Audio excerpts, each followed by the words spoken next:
ನಾವು ಮತ್ತಾಯನ ಬರೆದ ಸುವಾರ್ತೆ 6ನೇ ಅಧ್ಯಾಯ 10ನೇ ವಚನದ ಸಂಗತಿಗಳನ್ನು ನಾವು ಓದ್ತಾ ಬಂದೆವು. ಪರಲೋಕದಲ್ಲಿರುವ ನಮ್ಮ ತಂದೆಯೇ, ಪ್ರಾರ್ಥನೆಯ ವಿಷಯದಲ್ಲಿ ಶಿಷ್ಯರು ಕೇಳಿದ ಪ್ರಶ್ನೆಗೆ ಯೇಸುಸ್ವಾಮಿ ಉತ್ತರವನ್ನ ಕೊಡುವಾಗ ಯಾವ ರೀತಿಯಲ್ಲಿ ಪ್ರಾರ್ಥನೆ ಪ್ರಾರಂಭ ಮಾಡಬೇಕೆಂಬುದಾಗಿ ನಾವು ಎರಡು ಸಂಗತಿಗಳನ್ನ ನಾವು ಅಭ್ಯಾಸ ಮಾಡ್ತಾ ಬಂದೆವು. ಒಂದು, ಪರಲೋಕದಲ್ಲಿರುವ ನಮ್ಮ ತಂದೆಯೇ, ನಿನ್ನ ನಾಮವು ಪರಿಶುದ್ಧವೆಂದು ಎಣಿಸಲ್ಪಡಲಿ ಎಂಬುದಾಗಿ ಪ್ರಾರಂಭದ ಆ ಒಂದು ಪ್ರಾರ್ಥನೆ ಮಾಡಬೇಕೆಂಬುದಾಗಿ ಯೇಸುಸ್ವಾಮಿ ತನ್ನ ಶಿಷ್ಯರಿಗೆ ಆತನು ಹೇಳುವ ಮೂರನೇ ಸಂಗತಿ, ಅದನ್ನು ನಾನು ಅರ್ಧ ನಿಮ್ಮ ಜೊತೆಯಲ್ಲಿ ಹಂಚಿಕೊಂಡಿದ್ದೆ. ನಿನ್ನ ರಾಜ್ಯವು ಬರಲಿ. ಯಾವ ರಾಜ್ಯ? ಅದು ನಮಗೆ ಒಂದು ವೇಳೆ ಇದು ಬಹಳ ವಿಸ್ತಾರವಾದಂತ ಒಂದು ಸಂಗತಿ ಆಗಿದೆ ಪ್ರಿಯರೇ. ಆತನ ರಾಜ್ಯವನ್ನ ಕುರಿತು ಯೇಸುಸ್ವಾಮಿ ಹೇಳುವಾಗ ಅನೇಕ ಸಾಮ್ಯಗಳನ್ನ, ಪರಲೋಕದ ರಾಜ್ಯವನ್ನ ಕುರಿತು ಅನೇಕ ಸಾಮ್ಯಗಳನ್ನ ಆತನು ಹೇಳ್ತಾ ಬಂದ ನಾವು ಮುಂದಿನ ದಿವಸಗಳಲ್ಲಿ ಆ ಸಾಮ್ಯ ಏನು ಹೇಳ್ತದೆ ಅನ್ನುವಂಥದ್ದನ್ನ ನಾವು ಕಲೀಲಿಕ್ಕೆ ನಾವು ಹೋಗೋಣ. ಆದ್ರೆ ಆತನು ಹೇಳುವಂತಹದ್ದು ನಿನ್ನ ರಾಜ್ಯವು ಬರಲಿ. ಯಾರು ನೋಡಿದ್ದಾರೆ ಆ ರಾಜ್ಯವನ್ನ? ಕರ್ತನು ಹೇಳುವಂತಹ ರಾಜ್ಯ ಹೇಗಿರ್ತದೆ? ಒಂದು ವೇಳೆ ಇದು ಹೊಸ ವಿಷಯ, ಒಂದು ವೇಳೆ ಅಲ್ಲಿಯವರೆಗೆ ಪರಿಸಾಯರು, ಶಾಸ್ತ್ರಿಗಳು ಅವರು ಮೋಶೆ ಬರೆದಂತ ಧರ್ಮಶಾಸ್ತ್ರದ ಅನೇಕ ಸಂಗತಿಗಳನ್ನ ಯಹೂದ್ಯರಿಗೆ ಅಥವಾ ಇಸ್ರಾಯೇಲರಿಗೆ ಅವರು ಬೋಧನೆ ಮಾಡ್ತಾ ಇದ್ರು. ಈ ಪರಲೋಕದ ರಾಜ್ಯವನ್ನ ಕುರಿತು ಯೇಸುಸ್ವಾಮಿ ಹೇಳುವಾಗ ಅನೇಕರು ಆಶ್ಚರ್ಯಚಕಿತರಾದರು. ಈತನು ಬಡಗಿಯ ಮಗನಾದಂತ ಯೋಸೇಫನ ಮಗನಲ್ಲವೋ? ಒಂದು ವೇಳೆ ಆತನ ವಿಷಯದಲ್ಲಿ ಮಾತಾಡಿಕೊಳ್ಳುವಾಗ ಎಲ್ಲಿಂದ ಬಂತು ಈ ವಾಕ್ಚಾತುರ್ಯ ಆತನಿಗೆ? ಈ ವಿಷಯವನ್ನ ಆತನ ಹೇಳ್ತಾ ಇದ್ದಾನಲ್ಲ, ಇದು ಹೇಗೆ? ಪರಲೋಕದ ಸಂಗತಿಗಳನ್ನ ಹೇಳುವಾಗ ಅದರ ಕಲ್ಪನೆಯೇ ಇಲ್ಲದೆ ಇದ್ದಂತಹ ಜನಗಳು ಆ ವಿಷಯಗಳನ್ನ ಕೇಳುವಾಗ ನಿಜವಾಗಲೂ ಅದು ಆಶ್ಚರ್ಯವಾದಂತಹ ಸಂಗತಿ ಆಗಿತ್ತು. ಬಹುಶಃ ನಾನು ಒಂದು ವೇಳೆ ವೈಯಕ್ತಿಕವಾಗಿ ನಾನು ಇದನ್ನ ಓದುವಾಗ ಶಿಷ್ಯರೂ ಸಹ ಇದರ ಬಗ್ಗೆ ಒಂದು ವೇಳೆ ಗಂಭೀರವಾಗಿ ಅವರು ತೆಗೆದುಕೊಳ್ಳದೆ ಇದ್ದಂತ ಸಮಯದಲ್ಲಿ ಯೇಸುಸ್ವಾಮಿ ಅನೇಕ ವೇಳೆ ಶಿಷ್ಯರಿಗೆ ಆತನು ಬೋಧನೆ ಮಾಡ್ತಾನೆ.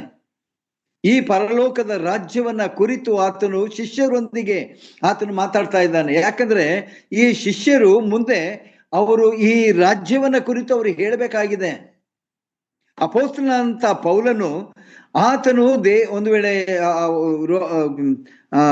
ಅಪೊಸ್ತಲರ ಕೃತ್ಯ 9ನೇ ಅಧ್ಯಾಯದಲ್ಲಿ ಯೇಸುಸ್ವಾಮಿ ಆತನಿಗೆ ದರ್ಶನವನ್ನ ಕೊಟ್ಟು ಆತನನ್ನು ಆರಿಸಿಕೊಂಡ ಮೇಲೆ ಆತನಿಗೆ ದಿವ್ಯ ಜ್ಞಾನವನ್ನ ಕೊಟ್ಟಂತ ಕರ್ತನು, ನಾನು ವಾಕ್ಚಾತುರ್ಯದವನಲ್ಲ ಎಂಬುದಾಗಿ ಆತನು ಹೇಳ್ತಾನೆ. ನನಗೆ ಇದೆಲ್ಲ ಕೊಟ್ಟವನು ನನಗೆ ನನ್ನ ಕರ್ತನು ಎಂಬುದಾಗಿ ಆತನು ಸಾಕ್ಷಿಯನ್ನ ಕೊಡುವಂತವನು. ಬಹುಶಃ ಆತನು ಈ ಪರಲೋಕದ ರಾಜ್ಯವನ್ನ ಆತನೂ ಸಹ ವಿಸ್ತರಿಸುವ ಹಾಗೆ ಕರ್ತನು ಆತನಿಗೆ ಜ್ಞಾನವನ್ನ ಕೊಟ್ಟಂತವನು. ಹಾಗಾದ್ರೆ ಯೇಸುಸ್ವಾಮಿ ಹೇಳುವಂತ ಈ ಮಾತು, ನಿನ್ನ ರಾಜ್ಯ ಬರಲಿ. ನಿನ್ನ ರಾಜ್ಯ ತಂದೆಯಾದ ದೇವರ ರಾಜ್ಯ, ಮಗನಾದಂತ ಯೇಸು ಕ್ರಿಸ್ತನ ರಾಜ್ಯ. ಈ ರಾಜ್ಯ ಸ್ಥಾಪಿಸು ಎಂಬುದಾಗಿ ಆತನು ಹೇಳ್ತಾ ಇದ್ದಾನೆ. ಈ ಸ್ಥಾಪನೆಗೊಳ್ಳುವಂತ ಈ ರಾಜ್ಯದಲ್ಲಿ ನಾವೆಲ್ಲರೂ ಸೇರ್ಬೇಕೆಂಬುದಾಗಿ ಬಯಸುವಂತವರು ನಾವು.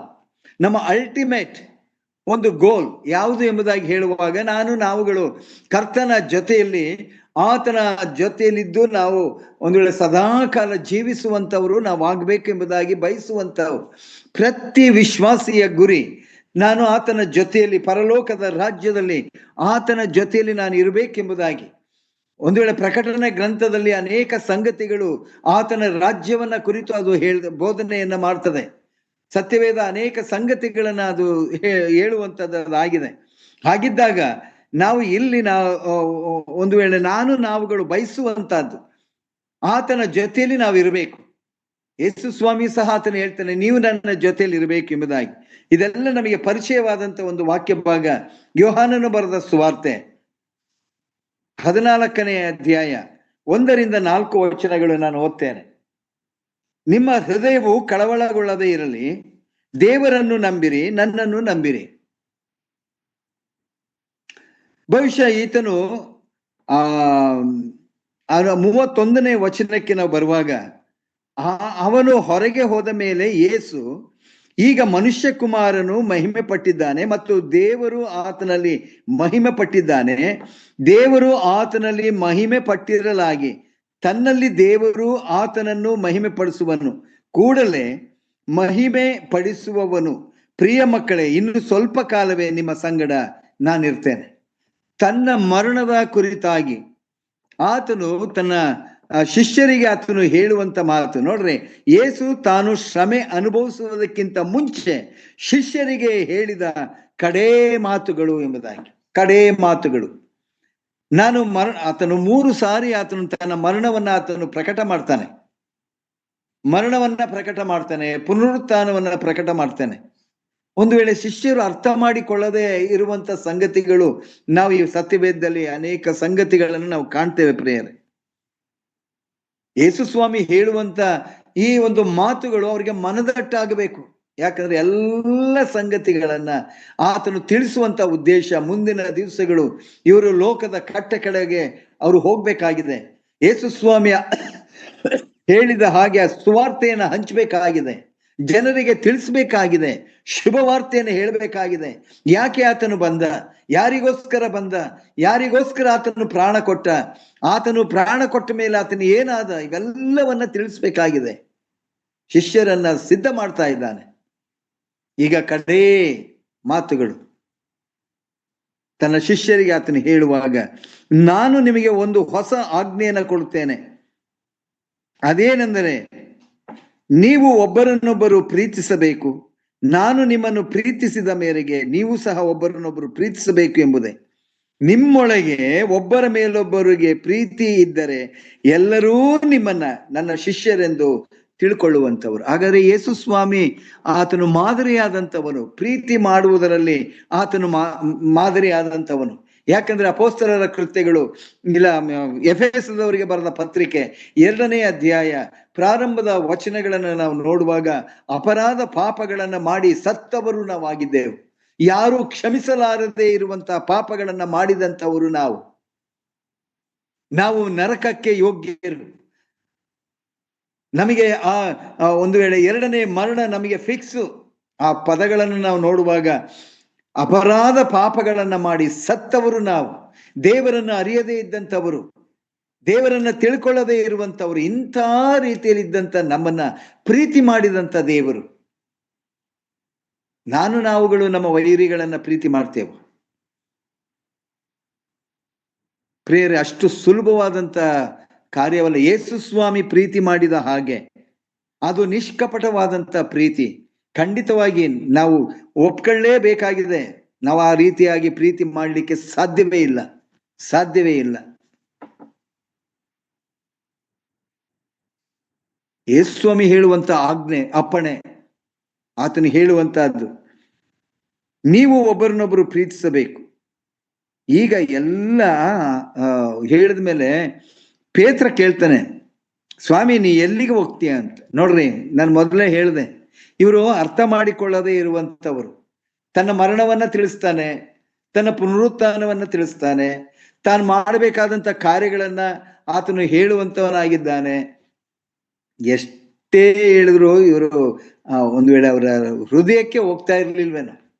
ಈಗ ಆತನ ಕೇಳ್ತಾನೆ, ಪೇತ್ರ ನೀನು ಎಲ್ಲಿಗೆ ಹೋಯ್ತೀಯ ಸ್ವಾಮಿ ಎಂದು ಕೇಳಿದಕ್ಕೆ, ನಾನು ಹೋಗುವಲ್ಲಿಗೆ ನೀನು ಈಗ ನನ್ನ ಹಿಂದೆ ಬರಲಾರೆ. ಈಗ ಮೀನ್ಸ್ ನಿನಗೆ ದೊಡ್ಡ ಜವಾಬ್ದಾರಿಯನ್ನು ನಾನು ಕೊಟ್ಟಿದ್ದೇನೆ, ನಿನ್ನನ್ನು ಆರಿಸಿಕೊಂಡಿದ್ದೇನೆ.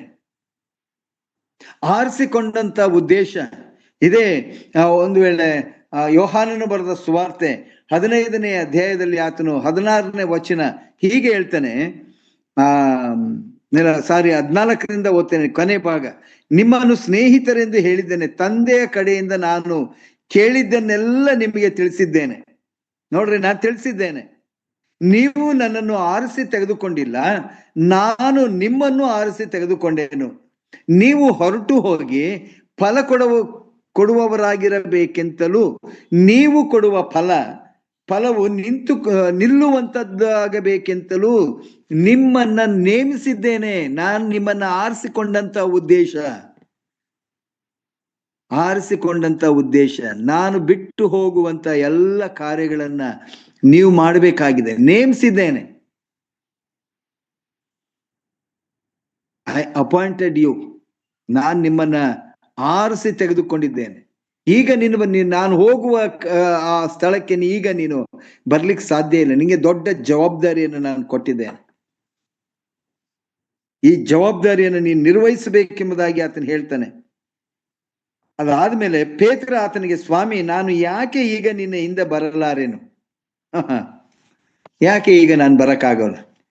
ಅವನೆಲ್ಲೋ ಬೇರೆ ನಜರೇತ್ಗೋ ಅಥವಾ ಬೆತ್ಲೆಹೆಮ್ಗೋ ಅಥವಾ ಗಲಿಲಾಯಕ್ಕೋ ಎರಿಕೋಗೋ ಎಲ್ಲ ಒಯ್ತಾನೆ. ನಾವ್ ಯಾಕೆ ಹೋಗಕ್ಕಾಗಲ್ಲ? ಇಷ್ಟು ದಿವ್ಸ ಆತನ ಹಿಂದೆ ಒಯ್ತಾ ಇರ್ಲಿಲ್ವ ನಾವು? ಅವನ್ನ ಹಿಂಬಾಲಿಸ್ತಾ ಇದ್ವಿ ಅಲ್ವಪ್ಪ? ಅವನು ಹೋದ ಕಡೆ ಎಲ್ಲ ನಾವು ಹೋಗ್ತಾ ಇದ್ವಿ ಅಲ್ವಾ? ಈಗ ಯಾಕೆ ಬರಕ್ಕಾಗಲ್ಲ ಅಂತ ಹೇಳ್ತಾನೆ?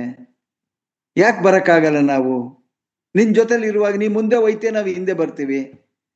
ನೋಡ್ರಿ ಎಷ್ಟು ಅರ್ಥ ಕೊಡ್ತದೆ ಎಂಬುದಾಗಿ ಹೇಳುವಾಗ, ನಾವುಗಳು ಯೇಸು ಸ್ವಾಮಿಯನ್ನ ಹಿಂಬಾಲಿಸಬೇಕು ಎಂಬುದಾಗಿ ಕರ್ತನು ಹೇಳುವಂತ ಮಾತು ಯಾವುದೆಂದರೆ, ಆತನ ಆಜ್ಞೆಗಳನ್ನ ಕೈಕೊಂಡು ನಡಿಬೇಕು. ಆತನನ್ನ ಹಿಂಬಾಲಿಸುವುದು ಎಂಬುದಾಗಿ ಹೇಳುವಾಗ, ಆತನ ಹಾಗೆ ಮತ್ತಾಯ 5ರಲ್ಲಿ ನಾವು ಓದ್ತೇವೆ ಏನೇನು ಗುಣಲಕ್ಷಣಗಳನ್ನು ನಾವು ಹೊಂದಿರಬೇಕು ಎಂಬುದಾಗಿ. ಅಲ್ಲಿ ಸುಮಾರು 10 ವಚನಗಳು ನಾವು ಅದರಲ್ಲಿ ಓದ್ತೇವೆ. ಆ ಗುಣಲಕ್ಷಣಗಳನ್ನು ನಾವುಗಳು ಹೊಂದಿರಬೇಕು. ನಾವು ಯೇಸು ಸ್ವಾಮಿಯನ್ನ ಹಿಂಬಾಲಿಸಬೇಕು ಎಂಬುದಾಗಿ ಅಂದುಕೊಳ್ಬೇಕಾದ್ರೆ ಆ 10 ಗುಣಗಳು ನಮ್ಮಲ್ಲಿ ಶಾಶ್ವತವಾಗಿ ಇರಬೇಕೆಂಬುದಾಗಿ ಯೇಸು ಸ್ವಾಮಿ ಬಯಸುವಂತವನು. ನೀನ್ ಎಲ್ಲಿಗೆ ಹೋಗ್ತೀಯ? ಮೊದಲ ಪ್ರಶ್ನೆ, ಯಾಕೆ ಬರಕ್ಕಾಗಲ್ಲ? ನಿನಗಾಗಿ ನನ್ನ ಪ್ರಾಣವಾದರೂ ಕೊಟ್ಟೆ ಎಂದು ಹೇಳರು ಯೇಸು. ನನಗಾಗಿ ಪ್ರಾಣ ಕೊಟ್ಟೆಯಾ? ನಿನಗೆ ನಿಜವಾಗಿ ಹೇಳುತ್ತೇನೆ, ನೀನು ನನ್ನ ವಿಷಯದಲ್ಲಿ ಅವನನ್ನು ಅರಿಯನೆಂದು 3 ಸಾರಿ ಹೇಳುವ ತನಕ ಕೋಳಿ ಕೂಗುವುದೇ ಇಲ್ಲ. ಈ ಸ್ಟೋರಿ ನಮಗೆ ಗೊತ್ತುಂಟು, ನಾನು ಅದನ್ನ ಹೇಳಲಿಕ್ಕೆ ಹೋಗೋದಿಲ್ಲ. ಈಗ ಆತನ ಪ್ರಾರಂಭ ಮಾಡ್ತಾನೆ. ಮೊದಲು ದೇವರನ್ನು ನಂಬಿರಿ, ನನ್ನನ್ನು ನಂಬಿರಿ. ಯಾಕೆ ಅಂದ್ರೆ ನಿಮ್ಮ ಹೃದಯ ಕಳವಳಗೊಳ್ಳದೇ ಇರಲಿ. ನಾನು ಎಲ್ಲೋಗ್ತೀನಿ, ನಾನು ಯಾಕೆ ಬರೋಕ್ಕಾಗಲ್ಲ, ನಿಮಗೆ ಗೊಂದಲ ಬೇಡ. ತನ್ನ ಶಿಷ್ಯರಿಗೆ ಆತನು ಹೇಳ್ತಾ ಇದ್ದಾನೆ, ನಿಮಗೆ ಆ ಗಾಬರಿ ಬೇಡ, ನಿಮಗೆ ಆ ಸಂದೇಹ ಬೇಡ, ಅನುಮಾನ ಪಡಬೇಡ್ರಿ. ದೇವರನ್ನು ನಂಬಿರಿ, ನನ್ನನ್ನು ನಂಬಿರಿ. ನಿಮ್ಮ ಹೃದಯ ಶಾಂತವಾಗಿರ್ಲಿ. ನೀವು ಈತನು ನಮ್ಮನ್ನ ಬಿಟ್ಟು ಎಲ್ಲಿ ಹೋಗ್ತಾನೆ? ಇವನು ನಮ್ಮನ್ನ ಬಿಟ್ಟು ಹೋದ್ರೆ ನಮ್ಮ ಗತಿ ಏನು? ಯಾರು ನಮ್ಮನ್ನು ಸೇರಿಸ್ತಾರೆ? ಯಾರು ನಮ್ಮನ್ನ ಸ್ವೀಕಾರ ಮಾಡ್ತಾರೆ? ಯಾರಿಗೆ ನಾವು ಬೋಧನೆಯನ್ನ ಮಾಡಬೇಕು? ಇದೆಲ್ಲ ಅವರಿಗೆ ಗಾಬರಿ, ಎಲ್ಲ ಒಂದು ವೇಳೆ ಆಲೋಚನೆಗಳೆಲ್ಲ ಅದೇನೆ. ಅದಕ್ಕೆ ಸ್ವಾಮಿ ಹೇಳ್ತಾರೆ, ಕಳವಳಗೊಳ್ಳಬೇಡ್ರಿ, ಮೊದಲು ನಂಬಿಕೆ ಇರಲಿ. ಈಗ ಆತನು ಹೇಳ್ತಾನೆ, ನಂಬಿರಿ. ನನ್ನ ತಂದೆಯ ಮನೆಯಲ್ಲಿ ಬಹಳ ಬಿಡಾರಗಳು ಅವೆ. ಈಗಾಗಲೇ ಆತನು ಪ್ರಾರ್ಥನೆಯಲ್ಲಿ ತಂದೆಯಾದ ದೇವರನ್ನ ಕುರಿತು ನಾವು ಪ್ರಾರ್ಥನೆಯನ್ನ ಪ್ರಾರಂಭ ಮಾಡಬೇಕು. ತಂದೆ ಯಾರು, ಏನು ಎಂಬುದಾಗಿ ಒಂದು ವೇಳೆ ಈ ಶಿಷ್ಯರಿಗೆ ಅರ್ಥವಾಗುವಂತ ರೀತಿಯಲ್ಲಿ ಆತನು ಅನೇಕ ಬೋಧನೆಗಳನ್ನ ಕೊಟ್ಟಿದ್ದಾನೆ. ನಾವು ಅದನ್ನ ಆಮೇಲೆ ನೋಡ್ತೀವಿ. ಈಗ ತಂದೆಯ ಮನೆಯಲ್ಲಿ ಬಹಳ ಬಿಡಾರಗಳುಂಟು, ಇಲ್ಲದಿದ್ದರೆ ನಿಮಗೆ ಹೇಳುತ್ತಿದ್ದೆನು, ನಿಮಗೆ ಸ್ಥಳವನ್ನು ಸಿದ್ಧ ಮಾಡುವುದಕ್ಕೆ. ಎಲ್ಲಿ? ತಂದೆಯ ರಾಜ್ಯದಲ್ಲಿ, ತಂದೆಯ ಮನೆಯಲ್ಲಿ. ತಂದೆಯ ಮನೆಯಲ್ಲಿದೆ, ಪರಲೋಕದಲ್ಲಿದೆ. ಆ ಲೋಕದಲ್ಲಿ ನಿಮಗೆ ನಾನು ಬಿಡಾರಗಳನ್ನು ನಾನು ಸಿದ್ಧ ಮಾಡ್ತೇನೆ. 2 ಕೊರಿಂಥ 5ನೇ ಅಧ್ಯಾಯದಲ್ಲಿ ಆ ಬಿಡಾರದ ವಿಷಯದಲ್ಲಿ ಬರೆಯಲ್ಪಟ್ಟಿದೆ. ಆ ಬಿಡಾರವನ್ನ ಕಟ್ಟಿದವರು ಯಾರು ಎಂಬುದಾಗಿ ಅಲ್ಲಿ ಬರೆಯಲ್ಪಟ್ಟಿದೆ. ನಾವೆಲ್ಲರೂ ಅಲ್ಲಿಗೆ ಸೇರುವಂತವರು ಎಂಬುದಾಗಿ ಅಲ್ಲಿ ಬರೆಯಲ್ಪಟ್ಟಿದೆ. 2 ಕೊರಿಂಥ 5ನೇ ಅಧ್ಯಾಯದ ಪ್ರಾರಂಭದ ವಚನಗಳನ್ನು ನಾವು ಅಭ್ಯಾಸ ಮಾಡುವಾಗ, ಹಾಗಾದ್ರೆ ನನ್ನ ತಂದೆಯ ಮನೆಯಲ್ಲಿ ಬಿಡಾರಗಳನ್ನ ಸಿದ್ಧ ಮಾಡಲಿಕ್ಕೆ ನಾನು ಹೋಗ್ತೇನೆ.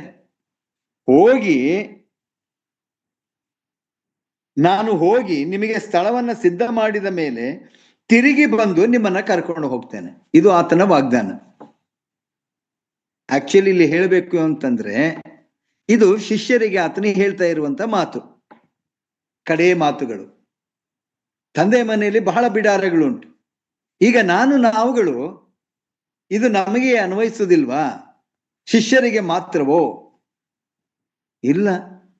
ಆತನನ್ನು ನಂಬಿರುವಂತ ಪ್ರತಿಯೊಬ್ಬೊಬ್ಬರಿಗೂ ಆತನು ಕೊಡುವಂತ ಮಾತುಗಳು, ಈ ವಾಗ್ದಾನ ಪ್ರತಿ ವಿಶ್ವಾಸಿಗೆ ಕೊಡುವಂತ ವಾಗ್ದಾನ.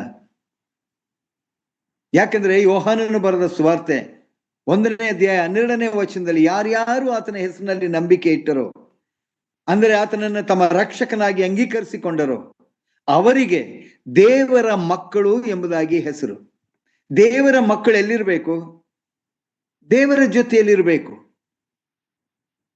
ಇದು ಅರ್ಥ ಕೊಡುವಂತ ರೀತಿ. ದೇವರ ಮಕ್ಕಳಾಗ್ಬೇಕಾದ್ರೆ ಏನ್ ಮಾಡಬೇಕು? ಆತನಲ್ಲಿ ನಂಬಿಕೆ ಇಡಬೇಕು, ಆತನನ್ನ ರಕ್ಷಕನಾಗಿ ಅಂಗೀಕರಿಸಿಕೊಳ್ಬೇಕು, ನಮ್ಮ ಪಾಪಗಳನ್ನೆಲ್ಲ ಅರಿಕೆ ಮಾಡಿಕೊಂಡು ನಮ್ಮ ಪಾಪಗಳನ್ನ ಒಂದು ವೇಳೆ ಸ್ವಾಮಿ ನೀನು ಕ್ಷಮಿಸು ಎಂಬುದಾಗಿ ತಿಳಿಸಿ ಆತನು ನಮ್ಮ ಪಾಪಗಳಿಂದ ನಮ್ಮನ್ನು ಬಿಡಿಸಿದ ಮೇಲೆ ನಾವುಗಳು ದೇವರ ರಾಜ್ಯಕ್ಕೆ ಬಾಧ್ಯರು ಎಂಬುದಾಗಿ ನಾವು ಅಂದುಕೊಳ್ತೇವೆ. ಹಾಗಾದ್ರೆ ಯೇಸು ಸ್ವಾಮಿ ಶಿಷ್ಯರಿಗೆ ಹೇಳುವಂತ ಮಾತು ಇದು ನಮಗೂ ಅನ್ವಯವಾಗುವಂತ ಮಾತುಗಳಾಗಿರುವುದಕ್ಕಾಗಿ ನಾವು ಕರ್ತನಿಗೆ ನಾವು ಸ್ತೋತ್ರ ಸಲ್ಲಿಸೋಣ. ನಾನು ಹೋಗಿ ಸ್ಥಳವನ್ನ ಸಿದ್ಧ ಮಾಡಿ ತಿರುಗಿ ಬಂದು ನಿಮ್ಮನ್ನ ಕರೆಕೊಂಡು ಹೋಗ್ತೇನೆ. ಇಲ್ಲಿ ನಾನು ಮೊದಲೇ ಹೇಳಿದೆ, ನಿಮ್ಮನ್ನು ಎಂಬುದಾಗಿ ಹೇಳುವಾಗ ಈ ಆರಿಸಿಕೊಂಡಂತ ಶಿಷ್ಯರಿಗೆ ಆತನು ಹೇಳುವಂತ ಮಾತು. ಈಗ ನಮಗೆ ಆತನು ಹೇಳುವಾಗ ನಿಮ್ಮನ್ನು ಎಂಬುದಾಗಿ ಹೇಳುವಾಗ ನಮಗೆ ಕೆಲವು ಸತ್ಯವೇದದಲ್ಲಿ ಕಂಡೀಷನ್ಗಳು ಉಂಟು. ದೇವರ ರಾಜ್ಯವನ್ನ ಸೇರ್ಬೇಕಾದ್ರೆ ಅಷ್ಟು ಸುಲಭವಾದಂತ ಕೆಲಸವಲ್ಲ. ಯಾರು ಬೇಕಾದ್ರೂ ದೇವರ ರಾಜ್ಯವನ್ನ ಸೇರಬಹುದು ಅಂದುಕೊಳ್ಳುವಂತಹದ್ದು ನೋ ಅಲ್ಲ. ನಾವು ಮುಂದೆ ನೋಡ್ತೇವೆ, ಕಂಡೀಷನ್ ಉಂಟು. ಯಾವ ಕಂಡೀಷನ್? Entrance condition. ದೇವರ ರಾಜ್ಯವನ್ನ ಪ್ರವೇಶ ಮಾಡಬೇಕಾದ್ರೆ ಕೆಲವು ನಿಬಂಧನೆಗಳನ್ನ ದೇವರ ವಾಕ್ಯದಲ್ಲಿ ವಿಶ್ವಾಸಿಗಳಿಗೋಸ್ಕರವೇ ಕೊಡಲ್ಪಟ್ಟಿರುವಂತ ಸಂಗತಿಗಳು ಉಂಟು. ನಿಮಗೆ ಸ್ಥಳವನ್ನ ಸಿದ್ಧ ಮಾಡುವಂತವನು ನಾನು ಎಂಬುದಾಗಿ ಹೇಳುವಾಗ ಯಾರು ಆ ಅರ್ಹತೆಯನ್ನ ಹೊಂದಿರ್ತಾರೋ ಅವರು ತಂದೆಯಾದ ದೇವರ ರಾಜ್ಯಕ್ಕೆ ಬಾಧ್ಯರು ಎಂಬುದಾಗಿ ನಾವು ದೇವರ ವಾಕ್ಯದಲ್ಲಿ ನಾವು ನೋಡ್ತೇವೆ ಪ್ರಿಯರೇ. ಹಾಗಾದ್ರೆ ಈಗ ಆತನು ಶಿಷ್ಯರಿಗೆ ಹೇಳುವಂತ ಮಾತು, ನನ್ನ ಬಳಿಗೆ ಸೇರಿಸಿಕೊಳ್ಳುವೆನು. ನಾನು ಹೋಗಿ ಎಲ್ಲ ಮಾಡಿದ ಮೇಲೆ ನಿಮ್ಮನ್ನ ನಾನು ಕರ್ಕೊಂಡು ಹೋಗ್ತೇನೆ. ಯಾವಾಗ? ನಾನು ತಿರುಗಿ ಬರುವವರೆಗೆ ಏನ್ ಮಾಡಬೇಕು? ನೀವು ನಾನು ಬಿಟ್ಟು ಹೋದಂತ ಕಾರ್ಯಗಳನ್ನು ನೀವು ಮಾಡಬೇಕು. ಎಸ್, ಈಗ ಅಪೊಸ್ತಲರು ಆ ಕಾರ್ಯವನ್ನ ಮಾಡಿದ್ರು. ಅದಾದ್ಮೇಲೆ ಅನೇಕ ಸೇವಕರುಗಳು, ಪೂರ್ಣಾವಧಿ ಸೇವಕರುಗಳು ಪ್ರತಿದಿನ ಅಪೊಸ್ತಲರು ಮಾಡಿದಂತ ಕಾರ್ಯಗಳನ್ನ ಇವತ್ತು ಮಾಡ್ತಾ ಇದ್ದಾರೆ. ಅನೇಕ ಸೇವಕರುಗಳು ಸಭೆಯ ಕಾರ್ಯಗಳನ್ನ ಉತ್ತಮವಾದಂತ ರೀತಿಯಲ್ಲಿ ನಡೆಸ್ಕೊಂಡು ಹೋಗ್ತಾ ಇದ್ದಾರೆ. ಪ್ರತಿದಿನ ರೇಡಿಯೋಗಳಲ್ಲಿ, ದೂರದರ್ಶನದಲ್ಲಿ, ಝೂಮ್ ಮೀಟಿಂಗ್ ಅಲ್ಲಿ, ಕರಪತ್ರಗಳ ಮೂಲಕ, ಸಾಹಿತ್ಯದ ಮೂಲಕ ಆತನ ವಾಕ್ಯ ಸಂದೇಶಗಳು ದಿನವೂ ನಡೀತಾ ಇದೆ. ಯಾಕಂದ್ರೆ ಆ ಬಿಡಾರಕ್ಕಾಗಿ ಈ ಕಾರ್ಯಗಳು ನಡೀತಾ ಇದೆ.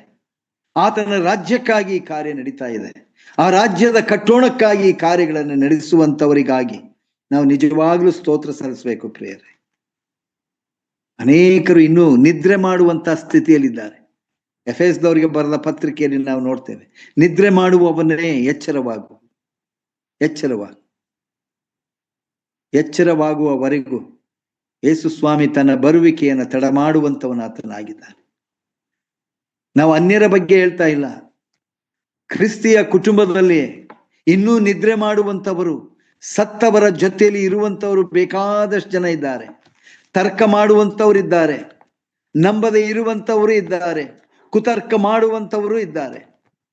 ಆದ್ರೆ ಯೇಸು ಸ್ವಾಮಿ ಹೇಳಿದ್ರಂತ ಮಾತು, ನಾನು ಹೋಗಿ ಸ್ಥಳವನ್ನ ಸಿದ್ಧ ಮಾಡಿ ತಿರುಗಿ ಬಂದು ನಿಮ್ಮನ್ನ ಕರ್ಕೊಂಡು ಹೋಗ್ತೇನೆ. ನಾನಿರುವ ಸ್ಥಳದಲ್ಲಿ ನಿಮ್ಮನ್ನ ನಾನು ಸೇರಿಸಿಕೊಳ್ತೇನೆ. ದಿನದ 24 ತಾಸುಗಳು ಆ ರಾಜ್ಯಕ್ಕಾಗಿ ದುಡಿಯುವಂತ ಅನೇಕ ಸೇವಕರುಗಳು ಒಂದು ವೇಳೆ ದಿನವಿಡೀ ಕಾರ್ಯ ಮಾಡುವಂತವರಿದ್ದಾರೆ ಪ್ರಿಯರೇ. ಅನೇಕರು ಈ ಕಾರ್ಯ ಮಾಡಿ ಒಂದು ವೇಳೆ ಸೆರೆಮನೆಯಲ್ಲಿದ್ದಾರೆ. ಯಾರಿಗೋಸ್ಕರ?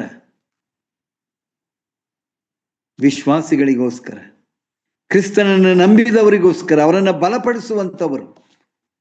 ಎಸ್, ನಾವುಗಳು ಆತನ ರಾಜ್ಯಕ್ಕೆ ಬಾಧ್ಯರಾಗಿದ್ದೇವೆ ಅನ್ನುವಂತಹ ಒಂದು ಆತ್ಮವಿಶ್ವಾಸ ನಮ್ಮಲ್ಲಿ ಬರಬೇಕಾದ್ರೆ ದೇವರ ಸೇವಕರುಗಳು ಮಾಡಿರುವಂತ ಅಪೋಸ್ತಲರು ಮಾಡಿದಂತ ಕಾರ್ಯಗಳು ಇವತ್ತು ನಾವುಗಳು ನೆನಪಿಗೆ ತಂದುಕೊಂಡು ನಿಜವಾಗಲೂ ದೇವರು ಎಂತ ಅದ್ಭುತನಾದಂಥ ದೇವರು, ಎಷ್ಟು ಕೃಪಾವುಳ್ಳಂತ ದೇವರು.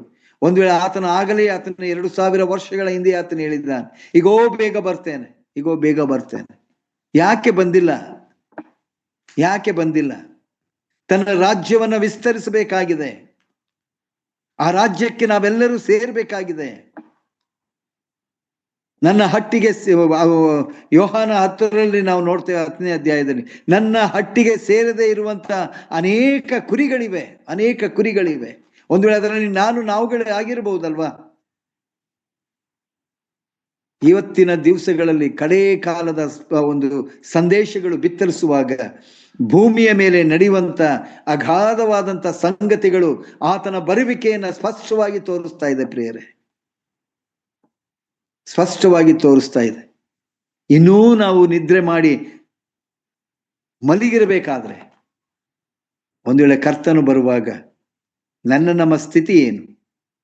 ಯಾವ ರಾಜ್ಯಕ್ಕಾಗಿ ನಾವು ಸೇರಿಸಲ್ಪಡಬೇಕೆಂಬುದಾಗಿ ಆತನು ತನ್ನ ಪ್ರಾಣವನ್ನೇ ಆತನು ಕೊಟ್ಟನು? ಅವೆಲ್ಲವೂ ವ್ಯರ್ಥವಾಗಿ ಹೋಗ್ತದೆ ಪ್ರಿಯರೇ. ನಮ್ಮನ್ನು ನಾವು ಎಚ್ಚರಿಸಿಕೊಳ್ಳೋಣ. ನಾನಿರುವ ಸ್ಥಳದಲ್ಲಿ ನೀವಿರಬೇಕೆಂಬುದಾಗಿ ಆತನು ಹೇಳುವಾಗ, ನಿನ್ನ ರಾಜ್ಯ ಅದು ಬರಲಿ. ಕರ್ತನೇ, ನಿನ್ನ ರಾಜ್ಯಕ್ಕೆ ನಮ್ಮನ್ನು ಸೇರಿಸಿಕೊಳ್ಳುವಂಥವನು ನೀನು. ನಿನ್ನ ರಾಜ್ಯ ಬರಲಿಯಪ್ಪ, ನಾನು ಅದರಲ್ಲಿ ಭಾಗಿಯಾಗ್ತೇನಪ್ಪ. ಹೌದು ಪ್ರಿಯರೇ, ನೋಡ್ರಿ, ಒಂದು ವೇಳೆ ಅನೇಕ ಸಂಗತಿಗಳನ್ನು ನಾವು ಓದುವಾಗ, ಇದೇ ಯೋಹಾನನು ಬರೆದ ಸುವಾರ್ತೆ 18ನೇ ಅಧ್ಯಾಯಕ್ಕೆ ನಾವು ಬರುವಾಗ 18:36ನೇ ವಚನ ಹೀಗೆ ಹೇಳ್ತದೆ, ನನ್ನ ರಾಜ್ಯವು ಈ ಲೋಕದ್ದಲ್ಲ. ನನ್ನ ರಾಜ್ಯವು ಈ ಲೋಕದ್ದಾಗಿದ್ದರೆ ನಾನು ಯಹೂದ್ಯರ ಕೈಯಲ್ಲಿ ಬೀಳದಂತೆ ನನ್ನ ಪರಿವಾರದವರು ಕಾದಾಡುತ್ತಿದ್ದರು. ಆದರೆ ನನ್ನ ರಾಜ್ಯವು ಇಲ್ಲಿಯದಲ್ಲವೆಂದು ಉತ್ತರ ಕೊಟ್ಟನು. ಯಾರಿಗೆ? ಪಿಲಾತನಿಗೆ. ಎಸ್, ಆ ರಾಜ್ಯಕ್ಕೆ ನಮ್ಮನ್ನು ಸೇರಿಸುವಂತವನಾತನಾಗಿದ್ದಾನೆ. ಈ ಲೋಕವಲ್ಲ, ನನ್ನ ರಾಜ್ಯವೇ ಬೇರೆ ಕಡೆ ಇದೆ. ಲೂಕನು ಬರೆದ ಸುವಾರ್ತೆ 23ನೇ ಅಧ್ಯಾಯ 42ನೇ ವಚನ ನಮ್ಮೆಲ್ಲರಿಗೂ ಪರಿಚಯವಾದಂತಹ ವಾಕ್ಯ ಭಾಗ. ಯೇಸು ಸ್ವಾಮಿಯನ್ನ ಶಿಲುಬೆಗೆ ಹಾಕಿರುವಾಗ ಬಲಗಡೆಯಲ್ಲಿ ಇಬ್ಬರು ಕಳ್ಳರನ್ನ ಹಾಕಿರ್ತಾರೆ. ಎಡಗಡೆಯಲ್ಲಿ ಇದ್ದಂತಹ ಕಳ್ಳ ಹೇಳ್ತಾನೆ, ಆತನು ಯೇಸು ಸ್ವಾಮಿಯನ್ನ ಹೀಯಾಳಿಸುವಂತ ಸ್ಥಿತಿಯಲ್ಲಿದ್ದಾನೆ, ಶಿಲುಬೆ ಮೇಲಿದ್ದರು. ಆದ್ರೆ ಮತ್ತೊಬ್ಬ ಕಳ್ಳ ಆತನು ಹೇಳ್ತಾನೆ, ನಾವಾದರೂ ಈ ಶಿಕ್ಷೆಗೆ ಅರ್ಹರು, ಈತನಾದರೂ ಏನೂ ಮಾಡಿದವನಲ್ಲ.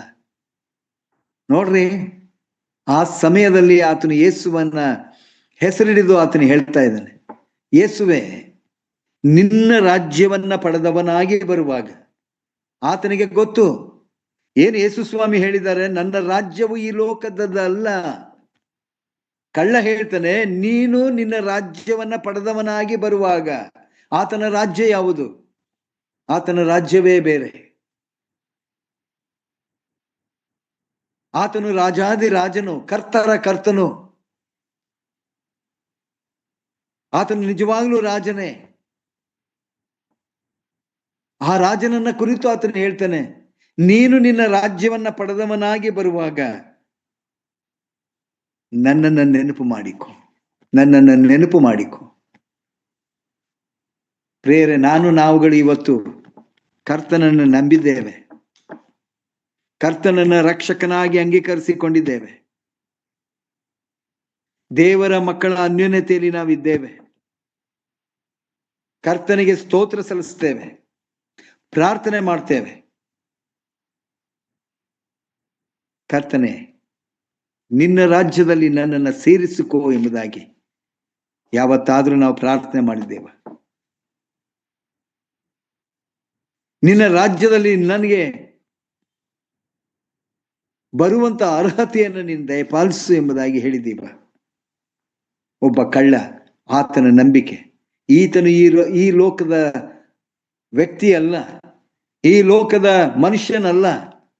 ಈತನು ರಾಜಾದಿರಾಜನು, ಈತನ ರಾಜ್ಯವೇ ಬೇರೆ.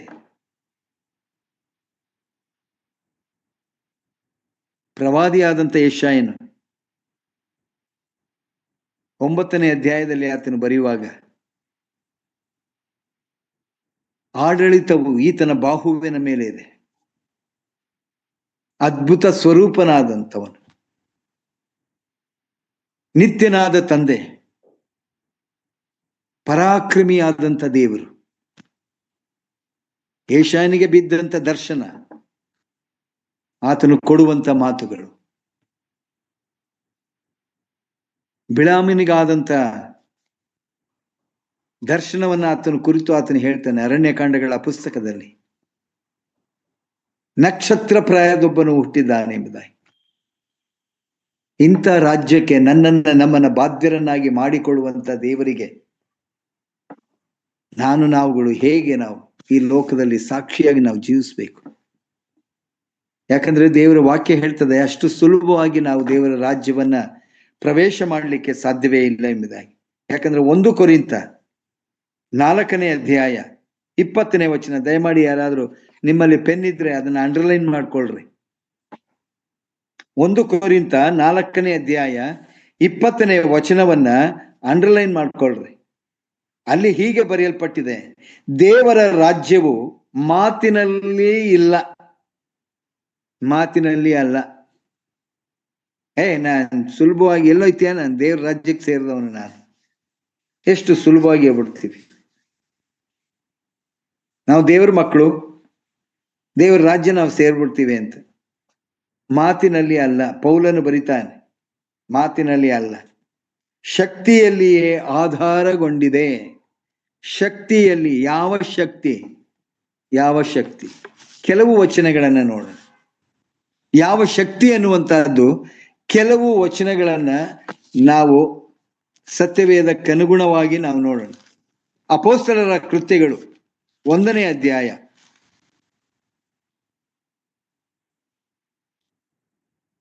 8ನೇ ವಚನ.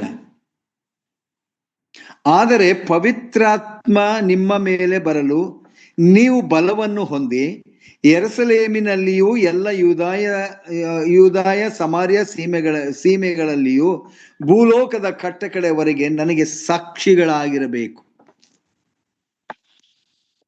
ಯಾರಿಗೆ ಹೇಳಂತ ಮಾತು? ತನ್ನ ಶಿಷ್ಯರಿಗೆ ಹೇಳುವಂತ ಮಾತು. ಗಲಿಲಾಯ ತೀರದಲ್ಲಿ ಆತನು ತಿರುಗಾಡುವಾಗ ಶಿಷ್ಯರನ್ನ ಮನುಷ್ಯರನ್ನ ಆತನು ನೋಡಿದ. ಸಮುದ್ರದಲ್ಲಿ ಇವರು ಬಲೆ ಬೀಸುತ್ತ ಸಮುದ್ರ ಜೊತೆಯಲ್ಲಿ ಹೋರಾಟ ಮಾಡುವಂತ ಈ ವ್ಯಕ್ತಿಗಳು, ಕಷ್ಟಪಟ್ಟು ದುಡಿಯುವಂತ ಈ ವ್ಯಕ್ತಿಗಳು, ಅವರನ್ನು ನೋಡಿದ ಮೇಲೆ ಯೇಸು ಸ್ವಾಮಿ ಅವರನ್ನ ಕರೀತಾನೆ. ಅವರಾತನ ಬಳಿಗೆ ಬರ್ತಾರೆ. ಬನ್ರಿ, ನಾನು ನಿಮ್ಮನ್ನ ಮನುಷ್ಯರನ್ನ ಹಿಡಿಯುವಂತ ಬೆಸ್ತರನ್ನಾಗಿ ನಾನು ಮಾಡ್ತೇನೆ. ತಮ್ಮ ಬದುಕನ್ನ ಅವರು ಬಿಟ್ರು, ತಮ್ಮ ಕುಟುಂಬಗಳನ್ನ ಬಿಟ್ರು, ಯೇಸು ಸ್ವಾಮಿಯನ್ನ ಹಿಂಬಾಲಿಸಿದ್ರು. ಇದು ಅವ್ರು ಮಾಡಿದಂತ ಪ್ರಥಮ ಕಾರ್ಯ. ಒಂದೇ ಒಂದು ಮಾತಿನ ಮೇಲೆ ನಂಬಿಕೆ ಇಟ್ಟಂತ ಶಿಷ್ಯರು, ಬನ್ನಿರಿ, ನಿಮ್ಮನ್ನ ಮನುಷ್ಯರನ್ನ ಹಿಡಿಯುವಂತ ಬೆಸ್ತರನ್ನಾಗಿ ಮಾಡ್ತೇನೆ. ಆವತ್ತು ಅವ್ರಿಗೆ ಅರ್ಥ ಆಯ್ತೋ ಇಲ್ವೋ ಗೊತ್ತಿಲ್ಲ. ಯಾಕಂದ್ರೆ ಯೇಸು ಸ್ವಾಮಿಯನ್ನ ನೋಡಿದ ತಕ್ಷಣವೇ ಆತನ ಮೇಲೆ ಅವರಿಗೆ ಭರವಸೆ ಬಂತು, ಆತನಲ್ಲಿ ನಂಬಿಕೆ ಇಟ್ರು. ತಮಗೆ ಇದ್ದಂತ ಬಲೆ, ದಟ್ ಮೀನ್ಸ್ ದ ಲೈಫ್, ಅವರ ಜೀವನ, ಅವರ ಉಸಿರು, ಅವರ ಬದುಕು ಎಲ್ಲವೂ ಆ ಬಲೆ. ಬಲೆ ಇಲ್ಲದೆ ಬದುಕಲಿಕ್ಕೆ ಅವರಿಗೆ ಸಾಧ್ಯವೇ ಇಲ್ಲ. ಅಂತವರು ಯೇಸು ಸ್ವಾಮಿ ಹೇಳಿದ ತಕ್ಷಣ ಯಾವ ಮನುಷ್ಯರನ್ನು ಹಿಡಿಬೇಕು? ಅವರು ಗೊತ್ತಿಲ್ಲ, ಯಾವ ಮನುಷ್ಯರನ್ನು ಹಿಡಿಬೇಕು ಅಂತ ಗೊತ್ತಿಲ್ಲ ಅವತ್ತು. ಆದ್ರೆ ಯೇಸು ಸ್ವಾಮಿಯನ್ನ ಹಿಂಬಾಲಿಸ್ತಾರೆ. ಯೇಸು ಸ್ವಾಮಿ ಅವರಿಗೆ ಟ್ರೈನಿಂಗ್ ಕೊಡ್ತಾರೆ, ತನ್ನ ಜೊತೆಯಲ್ಲಿ ಇಟ್ಟುಕೊಂಡು ಗುರುವಾಗಿ. ತಾನು ಹೇಳುವಂತ ಮಾತುಗಳು, ತಾನು ಮಾಡ್ತಿದ್ದಂತ ಕಾರ್ಯಗಳು ಎಲ್ಲವನ್ನ ಅವರು ತಿಳ್ಕೊಳ್ಳಬೇಕೆಂಬುದಾಗಿ ತನ್ನ ಶಿಷ್ಯರನ್ನ ಜೊತೆಯಾಗಿಯೇ ಇಟ್ಟುಕೊಂಡು ಆತನು ಮಾಡುವಂತ ಕಾರ್ಯಗಳು. ಈಗ ಆತನು ಹೇಳ್ತಾ ಇದ್ದಾನೆ, ಸರಿಸುಮಾರು ಒಂದ್ ಸ್ವಲ್ಪ ಪಕ್ವವಾಗಿದ್ದಾರೆ ಶಿಷ್ಯರು. ಶಿಷ್ಯರಿಗೆ ಆತನು ಹೇಳ್ತಾನೆ ಪವಿತ್ರಾತ್ಮನ ಬಗ್ಗೆ. ಒಂದು ವೇಳೆ ಈಗಾಗಲೇ ನಮ್ಮ ಪ್ರಿಯ ಸೇವಕರು ಸ್ಟೀವನ್ಸನ್ ಅವರು ಪವಿತ್ರಾತ್ಮನ ಬಗ್ಗೆ ಅವರು ಮಾತಾಡ್ತಾ ಇದ್ದಾರೆ. ಪವಿತ್ರಾತ್ಮನು ನಿಮ್ಮ ಮೇಲೆ ಬರಲು ನೀವು ಬಲವನ್ನ ಹೊಂದಿ. ಯೇಸು ಸ್ವಾಮಿಯನ್ನ, ಆತನ ಬೋಧನೆಯನ್ನ ಕೇಳಿದಂಥವರು ಈ ಆತನ ವಾಕ್ಚಾತುರ್ಯಕ್ಕೆ ಆಶ್ಚರ್ಯಪಟ್ರು. ಅದೇ ಪ್ರಕಾರ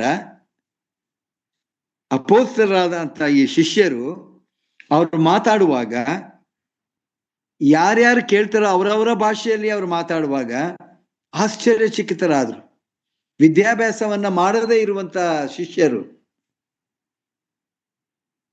ಅವರು ಎಜುಕೇಟೆಡ್ಸ್ ಅಲ್ಲ, ಅವಿದ್ಯಾವಂತರು, ಶ್ರಮಜೀವಿಗಳು. ಈಗ ಬೆಸ್ತರು ಮಾರ್ಪಟ್ಟಿದ್ದಾರೆ, ಯೇಸು ಸ್ವಾಮಿಯ ಶಿಷ್ಯರಾಗಿದ್ದಾರೆ. ಈಗ ಅವರು ಮನುಷ್ಯರನ್ನ ಆ ಬಲೆಯೊಳಗೆ ದೇವರ ರಾಜ್ಯಕ್ಕೆ ಸೇರಿಸಬೇಕಾಗಿದೆ.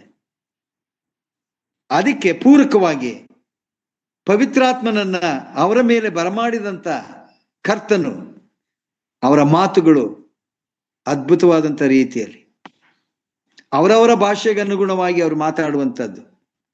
ಈಗ ಆತನು ಹೇಳುವಂತಹದ್ದು, ಪವಿತ್ರಾತ್ಮನು ನಿಮ್ಮ ಮೇಲೆ ಬರಲು ನೀವು ಬಲವನ್ನ ಹೊಂದಿ. ಎಲ್ಲೆಲ್ಲಿ?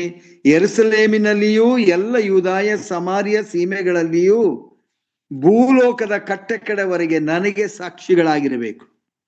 ಈ ಸಾಕ್ಷಿ ಅನ್ನುವಂತಹ ಪದ ಯಾವುದು ಎಂಬುದಾಗಿ ಹೇಳುವಾಗ, ನನ್ನ ಗುಣಲಕ್ಷಣಗಳನ್ನ ಯಥಾವತ್ತಾಗಿ ನೀವು ಹೊಂದಿ ಅದನ್ನ ನೀವು ಪ್ರಕಟ ಮಾಡಬೇಕೆಂಬುದಾಗಿ.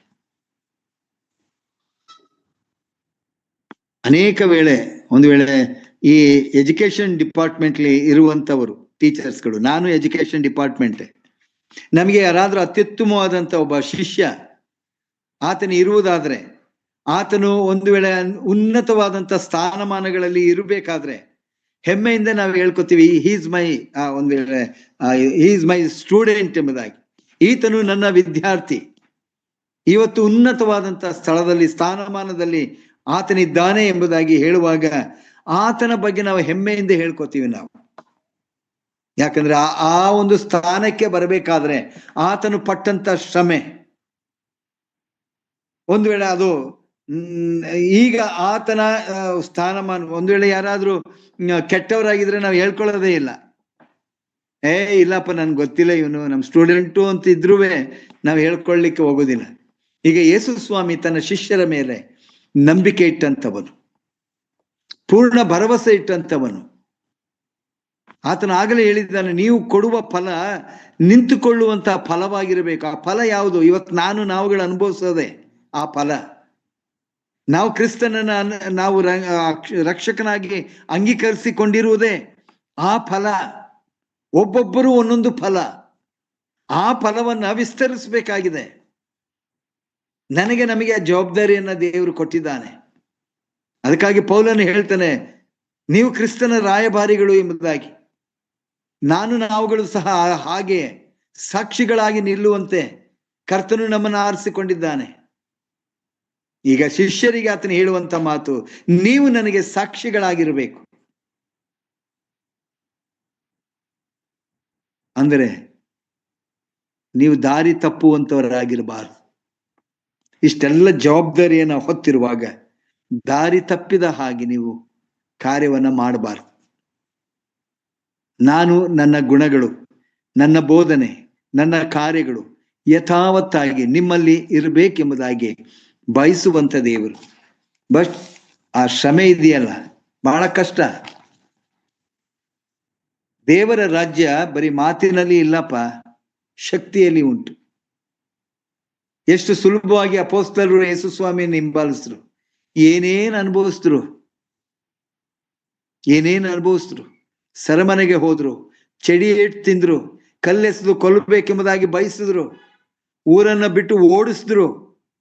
ಎಲ್ಲವನ್ನ ತಾಳಿಕೊಳ್ಳಬೇಕು. ಹೌದು ಪ್ರಿಯರೇ, ಇವತ್ತು ಸೇವಕರುಗಳು ಸೇವೆ ಮಾಡುವಂತದ್ದು ಅಷ್ಟು ಸುಲಭವಾದಂತ ಸೇವೆ ಅಲ್ಲ. ನಾವು ಸಭೆಗಳಲ್ಲಿ ಮಾತಾಡ್ಬಿಡ್ತೀವಿ ಅಥವಾ ಬೇರೆ ಬೇರೆ ಕಡೆಗಳಲ್ಲಿ ಮಾತಾಡ್ಬಿಡ್ತೀವಿ. ಆದ್ರೆ ಸೇವೆ ಮಾಡುವಂತ ನಿಜವಾದಂತ ಪೂರ್ಣಾವಧಿ ಸೇವಕರುಗಳು ಅವರ ಅನುಭವಗಳನ್ನ ಕೇಳುವಾಗ ನಿಜವಾಗ್ಲೂ ಎಷ್ಟೋ ಭಯಂಕರ ಪ್ರಿಯರೇ. ಮನೆ ಬಿಟ್ಟು ಹೋದಂತ ಸೇವಕರು ಹಿಂತಿರುಗಿ ಮನೆಗೆ ಬರ್ತಾರೆ ಅನ್ನುವಂತ ನಂಬಿಕೆಯೇ ಇಲ್ಲದೆ ಇರುವಂತ ಈ ದಿನ ಕಾಲಗಳು, ಅವರು ಅನುಭವಿಸುವಂತ ಯಾತನೆ, ಹಿಂಸೆ, ಸಂಕಟಗಳು, ಅವರ ಕುಟುಂಬಗಳು ನೆನ್ಪು ಮಾಡಿಕೊಳ್ಳೋಣ ಪ್ರಿಯರೇ. ಆನ್ಲೈನ್ ಮಾತಾಡ್ಬಿಡ್ತೀವಿ, ಸಭೆಗಳಲ್ಲಿ ಮಾತಾಡ್ಬಿಡ್ತೀವಿ, ಆರಾಮ, ನಾನು ಸೇವಕ ಅನ್ಕೋತೀವಿ ನಾವುವೇ. ನಿಜವಾದಂತ ಸೇವಕರು ಊಟವಿಲ್ಲದೆ, ನಿದ್ರೆ ಇಲ್ಲದೆ, ಚಳಿ, ಬಿಸಿಲು, ಮಳೆ, ಇದು ಸಾಕ್ಷಿ. ಕರ್ತನ ಸಾಕ್ಷಿ ಯಾವುದು ಎಂಬುದಾಗಿ ಹೇಳುವಾಗ ಅದೇ. ಇಂಥ ಸೇವಕರು ಹೈಟೆಕ್ ಸೇವಕರಲ್ಲ. ಗುಡ್ಡಗಾಡು ಪ್ರದೇಶಗಳಿಗೆ ಹೋಗ್ತಾರೆ. ಒಂದು ವೇಳೆ ಅವ್ರ ಮೇಲೆ ಆಕ್ರಮಣ ನಡೀತದೆ. ನೀವು ಬಹುಶಃ ಉತ್ತರ ಭಾರತದ ಅನೇಕ ರಾಜ್ಯಗಳನ್ನ ನೀವು ವಾಟ್ಸಪ್ ಅಲ್ಲಿ ನೀವು ಯೂಟ್ಯೂಬ್ಗಳಲ್ಲಿ ನೋಡಿದ್ರೆ ಗೊತ್ತಾಗುತ್ತೆ ಏನೇನ್ ಮಾಡಿದ್ದಾರೆ ಸೇವಕರಿಗೆ. ಇದೆಲ್ಲ ಗೊತ್ತಿದ್ದರೂ ನಿರ್ಭೀತಿಯಿಂದ ಸೇವೆ ಮಾಡಲಿಕ್ಕೆ ಸಿದ್ಧವಾಗಿರುವಂತಹ ಸೇವಕರಿಗೆ ನಿಜವಾಗ್ಲೂ ಎಷ್ಟು ಒಂದು ವೇಳೆ ನಾವು ಸ್ತೋತ್ರ ಸಲ್ಲಿಸಿದ್ರು ಸಾಲುವುದಿಲ್ಲ. ಅಂತ ಸೇವಕರು ಇವತ್ತಿಗೂ ಸಹ ಇದ್ದಾರೆ ಪ್ರಿಯರೇ, ಇವತ್ತಿಗೂ ನಡೀತಾ ಇದ್ದಾರೆ. ಮಾತಿನ ಮೇಲೆ ಅಲ್ಲ, ದೇವರ ರಾಜ್ಯ ಮಾತಿನ ಮೇಲೆ ಅಲ್ಲ, ನೀವು ನನಗೆ ಸಾಕ್ಷಿಗಳಾಗಿರ್ಬೇಕು. ಈ ಸಾಕ್ಷಿ ಯೇಸು ಸ್ವಾಮಿಯನ್ನ ಪ್ರತಿಬಿಂಬಿಸುವಂತದ್ದೇ. ನೀವು ಕ್ರಿಸ್ತನ ರಾಯಭಾರಿಗಳು ಎಂಬುದಾಗಿ ವಿಶ್ವಾಸಿಗಳಿಗೆ ಆತನು ಹೇಳುವಾಗ ಯಾವ ವಿಷಯದಲ್ಲಿ ನಾವು ರಾಯಭಾರಿಗಳಾಗಿ ಕೆಲಸ ಮಾಡ್ತಾ ಇದ್ದೇವೆ ಎಚ್ಚರಿಸಿಕೊಳ್ಳೋಣ. ಅಪೊಸ್ತಲರ ಕಾಲದಲ್ಲಿ ನಾವು ನೋಡುವಾಗ ನೀವು ನನಗೆ ಸಾಕ್ಷಿಗಳಾಗಿರಬೇಕು ಅಂದನು. ತಾನು ಹೋಗುವಂತ ಸಂದರ್ಭದಲ್ಲಿ, ತಾನು ತನ್ನ ಮನೆಗೆ ಆತನು ಹೋಗುವಂತ ಸಂದರ್ಭದಲ್ಲಿ ತನ್ನ ಶಿಷ್ಯರ ಜೊತೆಯಲ್ಲಿ ಆತನು ಹೇಳಿದಾಗ ಅಪೊಸ್ತಲರು ತಮ್ಮ ಕಾರ್ಯಗಳನ್ನ ಅವರು ಪ್ರಾರಂಭ ಮಾಡಿದರು. ದೇವರ ರಾಜ್ಯವನ್ನ ವಿಸ್ತರಿಸಲಿಕ್ಕಾಗಿ ಅವರು ತಮ್ಮ ಸೇವಾ ಕಾರ್ಯಗಳನ್ನ ವಿಸ್ತಾರ ಮಾಡಿದರು. ನಾನು ಇಲ್ಲಿಗೆ ನಿಲ್ಲಿಸ್ತೇನೆ ಪ್ರಿಯರೇ. ದಯಮಾಡಿ 1 ಕೊರಿಂಥ ಈಗ ನಾವು ಗುರ್ತು ಹಾಕಿಕೊಂಡ ಹಾಗೆ 4ನೇ ಅಧ್ಯಾಯ 20ನೇ ವಚನಕ್ಕೆ ಆಧಾರವಾಗಿ 3 ಸಂಗತಿಗಳನ್ನ ನಾವು ಅಭ್ಯಾಸ ಮಾಡ್ಲಿಕ್ಕೆ ಹೋಗ್ತೇವೆ. ಈಗ ಒಂದು ಸಂಗತಿ, ಅಪೊಸ್ತಲರ ಕೃತ್ಯಗಳು 1ನೇ ಅಧ್ಯಾಯ 8ನೇ ವಚನ ನಾವು ಮುಗಿಸಿದ್ದೇವೆ. ಮುಂದಿನ ನನ್ನ ಸಂದೇಶದಲ್ಲಿ ಇನ್ನು 2 ಸಂಗತಿಗಳು. ಅದಾದ ಮೇಲೆ ಪರಲೋಕಕ್ಕೆ, ಆ ರಾಜ್ಯಕ್ಕೆ ನಾನು ಬಾಧ್ಯನಾಗಬೇಕಾದ್ರೆ ಏನೇನು ಅರ್ಹತೆಯನ್ನು ನಾನು ಹೊಂದಿರಬೇಕು ಅನ್ನುವಂಥದ್ದನ್ನ ನಾವು ಅಭ್ಯಾಸ ಮಾಡೋಣ. ದೇವರು ಈ ವಾಕ್ಯವನ್ನ ಆಶೀರ್ವದಿಸಲಿ. ಆತನ ನಾಮಕ್ಕೆ ಸ್ತೋತ್ರವಾಗಲಿ. ಆಮೇನ್.